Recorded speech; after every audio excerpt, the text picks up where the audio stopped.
Play came to play. Good morning, everybody. Happy TGIF and welcome into Undisputed. I'm Jen Hale here with Skip Bayless and Shannon Sharp. How we doing today, guys? Good morning. I called it. You called it? I called the game last night. You picked Dallas in 7. Did I call the game last night? About? You know what? You owe an apology to Larry Bird, your favorite player growing up. You should right now on national television say, Larry, I'm sorry.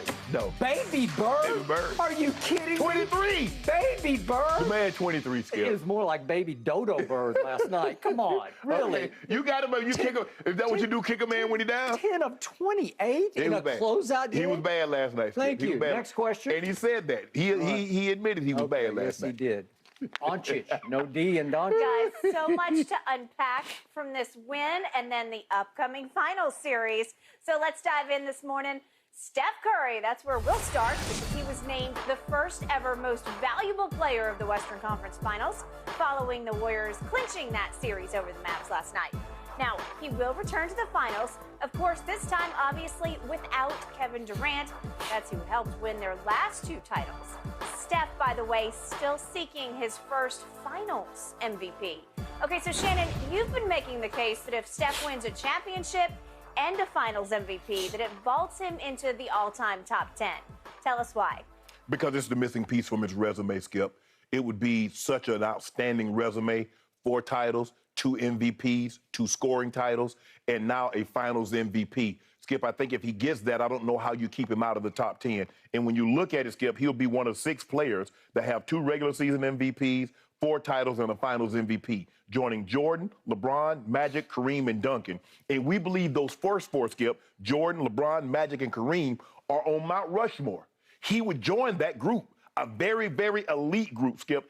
And I think because he's revolutionized the game, Skip, no one said, you know what, we need a guy that can dunk like Jordan. Now everybody tries to find a shooter. If you can shoot the basketball, you can stay longer in the NBA than you ever could by dunking the basketball. We see 4- and 5-year-old kids, they say, you know what, we're going to try to make SportsCenter, we're going to try to make a highlight show by how, Skip, jack it up 3. They can barely get the ball in the layup line. But somehow they think by throwing the ball with one hand from the 3-point line will make them Steph Curry. He's changed the game and what he's been able to do. And, Skip, I think people are reluctant because, why, Skip? He doesn't have overwhelming athleticism. He can't fly through the air like Jordan. He's not physically imposing like LeBron James, 6'9", 255 pounds. You look at him, he's not 6'9" like Magic.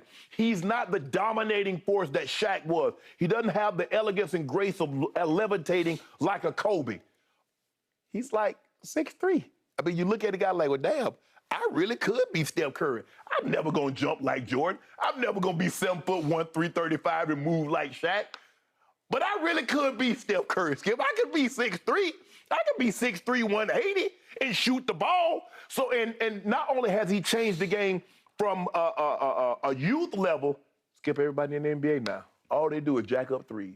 Now, we just saw the Heat the other night, Skip missed 38, which won off the playoff record of 39, and they just shoot 3 after 3 after 3 after 3. What did they shoot last night? Dallas, which launched up 42. The Warriors got up 36. That's 78-3. That's where the game is gone because of one guy, the little 6'3" light skin guy that plays in the Bay. So, Skip, somebody's going to have to get bumped. He wins a 4 title. He becomes finals MVP. Skip, it's contingent now. He's going to need to be the finals MVP. He can't just have 4 titles. He's going to need to win finals MVP. And I think he has a very compelling case. I don't know how. Somebody in the top 10 is going to have to go if Steph Curry wins this title and the finals MVP. Okay. I will give you greatest shooter ever, obviously. I will give you revolutionized the game from the 3-point line, obviously. Okay. None of which qualifies him for the top 10, in my view, obviously. Okay. Because there's too much missing from this resume to suddenly vault him off this year's finals into the all-time top 10. The problem is that he won his first title because LeBron James no longer had Kevin Love going into the finals and then lost Kyrie Irving in the overtime of game one. Mm-hmm. So So remember, that was the finals in which only inserting Iguodala into the starting lineup seemed to flip the script and change everything because Steph and company were down 2-1 at LeBron's house. And I thought LeBron had played the greatest 3 games of his career to get them into that. First 3 games. Yes, to get them there. But the point was, from that point forward, it was Iguodala on offense and especially defense who changed everything and won the Finals MVP. So it's not like you can give Steph Curry all-time top 10 credit for that finals because you disqualify it. You put an asterisk beside it because LeBron's playing by himself, basically, without his second and third best players on his team, right? Right. Okay. And then he obviously won his next 2 rings courtesy of Kevin Durant, who was the finals MVP in both of those back-to-back finals because of the games that Kevin played in LeBron's house in Game 3s, pivotal Game 3s. Yes. So the point is, now we've got 3 rings with qualifications, huge qualifications, if not asterisks on them, that you can't give Steph full credit for. So now we're back to this. This is my issue. This is my biggest issue on this show that I'm about to address head on.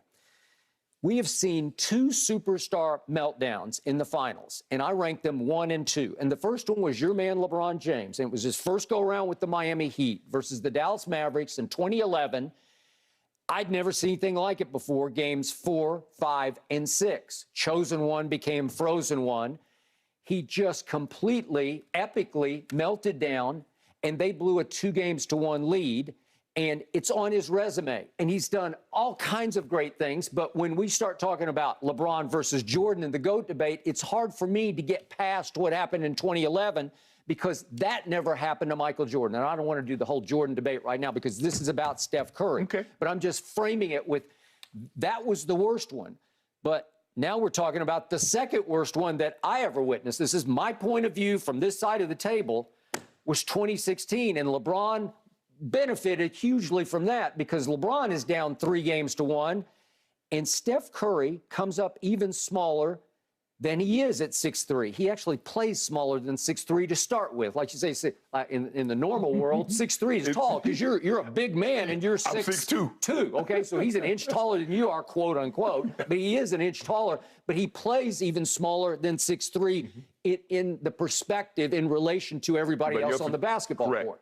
Well, now he played real small because all of a sudden in those games, his threes that revolutionized the world are starting to draw a lot more iron than nylon because he is starting to miss threes like crazy. And I'm going to remind everybody what he did just quickly. I'm just going to hit the lowlights of games 4, 5, and 6. In those 3 games, he shot 37% from the floor, which is just horrendously bad. A career 45% three-point shooter shot only 36% from 3. He had 7 assists in those 3 games to 12 turnovers and was an overall -20 in plus-minus. In the fourth quarters of those 3 games, he shot 30% from the floor and 25% from 3, 3 of 12. All 3 winnable games, 2 of the 3 in Steph's house, obviously then in Oakland. Not one time in those fourth quarters did he ever get to the free throw line, so he was 0 for 0. And in Game 7, this is it. In your house, you're a 2-time back-to-back MVP. You were the first ever unanimous MVP. And what happens in Game 7 at Oracle Arena, you do score 17 points, but it took 19 shots. You were 6 of 19. You were 4 of 14 from 3, numbers reminiscent of last night. You made 1 free throw and 1 attempt. You had 4 turnovers. And in the fourth quarter of that game, with the game teetering back and forth, you go 1 of 6, 1 of 5 from 3, and you shoot no free throws in the fourth quarter. And you well remember that game because it was a great game for you. It's one of the greatest games in your pantheon of covering sports because at the 6:57 mark of that game, Steph made his only shot of the fourth quarter. He made a 3 that actually tied the score at 83 all. Right. And then down the stretch of that game, he takes shots at 5:38, 4:06, 1:14, and 31 seconds left. 3 of them three-point shots to either go ahead or tie the game. They're just crucial shots, and he misses all 4 of those. So he doesn't score a point after the 6:57 mark. We had the great chase down block. We had the Kyrie shot. We had a lot of great things happening in a seesaw game in which Steph was not to be found. He completely disappeared down the stretch. Well, that's a meltdown to me over 3 games, 2 of those at home, and it disqualifies him, in my view, from being a top 10 player. But Skip, when you look at it, and you mentioned about games 4, 5, and 6, you do realize in game 5 he had 25 points, and it took Kyrie and LeBron, the only 2 teammates ever, to score 40+ in an NBA Finals game. He did have 30 in game 6, and it took LeBron James to give you another Herculean effort. But but the shooting percentages are awful. He's shooting way more shots than he should with the misses, but they still add up. Your points are okay. Yes. Even in game 7, he scored 17 points, but it was 6 of 19. No. 17, okay. Game 7, he was really bad because he had a couple of those turnovers, and the worst one was behind the